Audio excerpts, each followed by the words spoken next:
Light and love in the face of tragedy. It's the message a nonprofit that is states away is now hoping to spread in the town of Fordyce. Samantha Boyd joining us now live from the Med Butcher, where the group is hoping that they can start that mission. Sam, they're doing this with some memorials, it looks like, but there's a bigger message behind this. Bob, that's right. This group flew in last night, and then this morning they put 4 crosses down at this memorial in front of Mad Butcher for the 4 victims who have been killed by this shooting.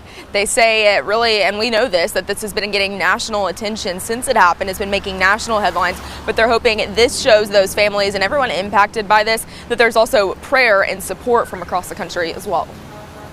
One of the things that everybody asks right away is, where is God? Unthinkable devastation sweeping through Fordyce Friday, and still today, the first few days after. The mass shooting at the Mad Butcher was something people say they never thought would happen here, in their small South Arkansas town. And I hope that these are a representation that God is here. Members of Lutheran Church Charities, based out of Chicago, are in town now bearing gifts. First, 4 crosses for each person killed. It's something they've done for years now, in the days following tragic events across the country, from the Uvalde shooting to the Maui wildfires just a few months ago. But they've also enlisted the help of K9 emotional support dog Persis, who's traveled in from Oklahoma. Persis has been on the move since he got into town, visiting the hospital, funeral homes, and people impacted by the tragedy. We want to be there when people are hurting.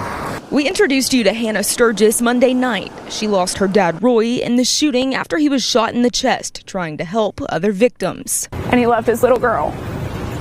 And that's what he would want people to know.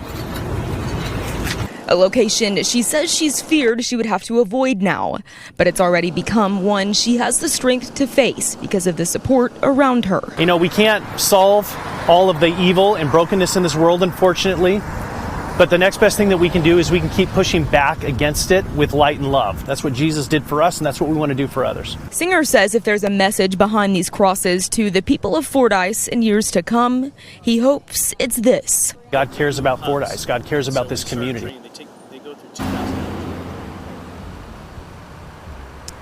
Reverend Singer says actually they were just in Uvalde for the 2-year anniversary of that shooting, and while they were there they noticed that the 19 crosses they put down for those victims 2 years ago are still standing today. He says he hopes the same is true here in Fordyce and that this will last a long time for everyone who's been impacted by this. They've also put out Sharpies for everyone to come and sign those. I know that's filling up quick, but there's still quite a bit of space if you would like to come put your name on it. Reporting live in Fordyce, Samantha Boyd, KARK 4 News.